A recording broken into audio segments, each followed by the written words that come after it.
This question is on consciousness, primary or secondary. Most scientists today hold that consciousness is purely a byproduct of electrochemical processes in the brain, and that without the body there is no consciousness, no awareness, no life. On the other hand, the scientific conclusion of your global ruler, Dr. Raja Raam, is that consciousness is primary, and that physiology is secondary, that the human body is made of consciousness. Would Maharishi please explain how consciousness is primary, and how, in fact, consciousness can actually create the human body? One word would be the answer of it. Huh? The word is unmanifest. Unmanifest. It's manifest, and the other thing is unmanifest. It's manifest and unmanifest. It's unity and diversity. Together they are reality. Not one, not the other. Together, not one, not other. Now those who are practicing transcendental meditation, they know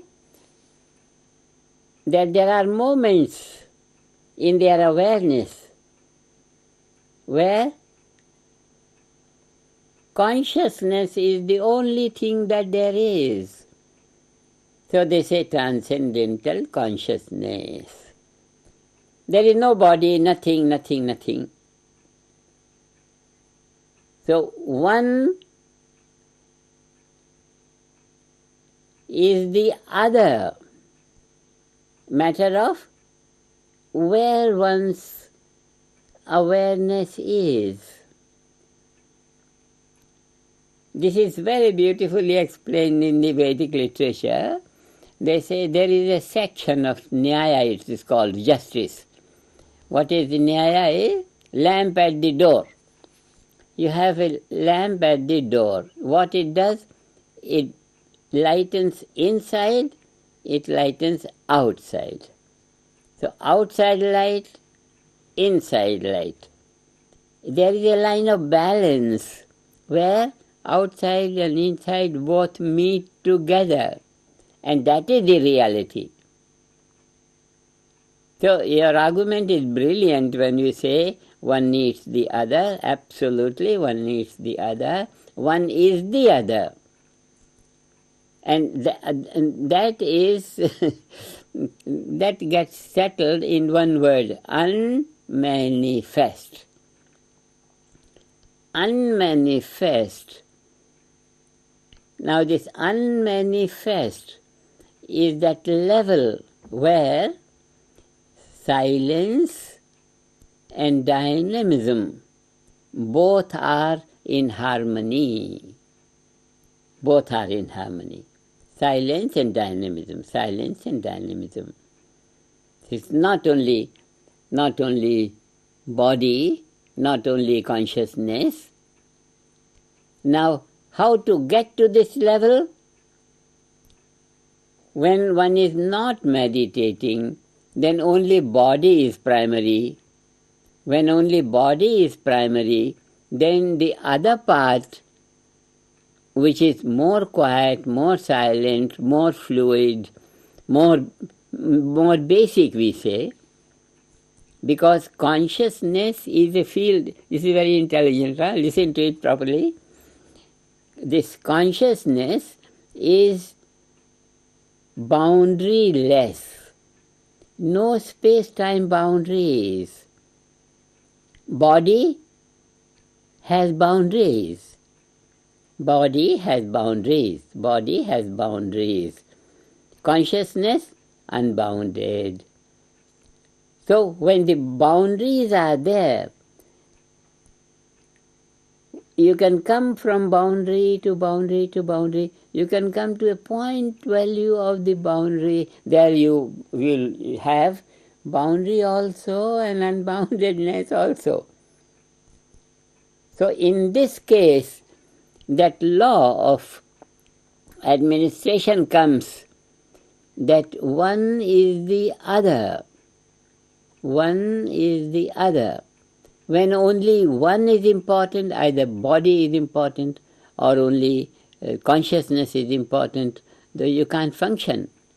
It's not life, it's not life, it's not life. So we say, what is life? Unity consciousness. Unity consciousness means consciousness in multiple ways and consciousness in unified state, both together. So one cannot undo the other, because in the ultimate reality, ultimate analysis, both are together, and that is total. That is total. Consciousness and physiology both are total. Both are total. Both are total. But in the world, when body is primary, we have to explain to the people how to explain. You say it's consciousness which is primary, and give them the experience of consciousness, experience of consciousness, experience of consciousness. And one comes to a value where consciousness is physiology.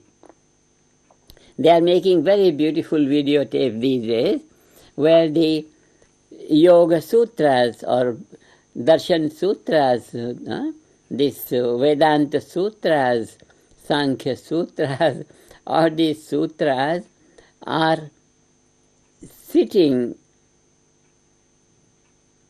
as the physiology of some part of the brain here, some part of the brain here, some part of the heart here, the whole thing. They are showing, our researchers, doctors, they are all busy there showing how the whole physiology is in terms of consciousness. And consciousness is there available in terms of the Vedic mantras, the Vedic sounds, Vedic sounds. So Vedic sounds are also reverberations. Vedic sounds are also reverberations, and physiology is also reverberations. So both meet together. This is His Majesty Raja Raam's research. It's very, very intimate, very delicate level of total value of life. Total value of life. If life is administered from there, it's not a matter of if. If we say because it's not being administered from there. So if life is administered from there, that will be unity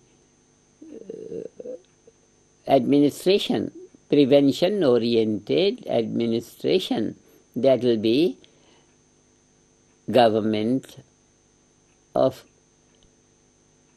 peace. Peace governing all activity. That means putting all activity in perfect balance with one another, with each other, like that, like that. That is what is called living cosmic life. Living cosmic life. When you live cosmic life, you don't get out of the boundaries. Only the boundaries are not so important as before, but the boundaries you can talk in terms of becoming transparent. Becoming transparent. And both things are there, both things are there. This is Atma. This is that constitution of the universe which has two things together, infinity and point, infinity and point. Atma is just that. Atma. Ma is point. A is infinity.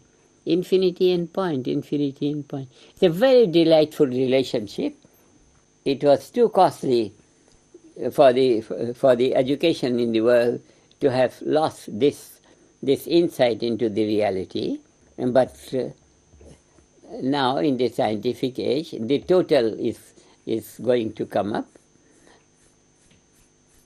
as far as we are concerned, just a few people practicing this flying. Now flying is flying is a phenomenon which puts together the infinity and point, which puts together all this galactic universe flying, galaxies flying in the empty space. It's the same phenomenon, So we are in the grip of that knowledge, and we are making our world a nice world.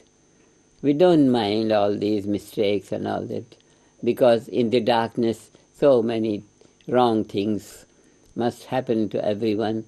But we are expert in putting the light on. Those who are... This is a great invitation to every government, whatever they are.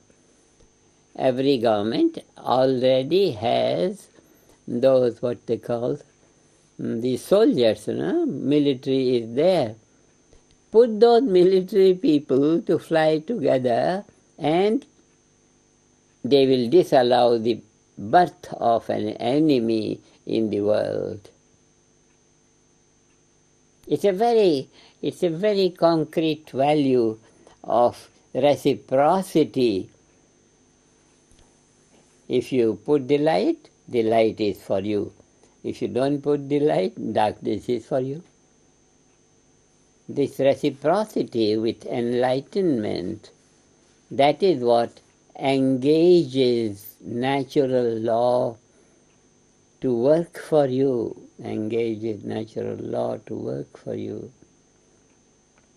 The opportunity is there. The things we have thrown in the market, we are there. And we hope in their own interest every government will take it up. Those who don't take up today, they take up tomorrow. This is the destiny, this is the fortune of every nation, which we have unlocked.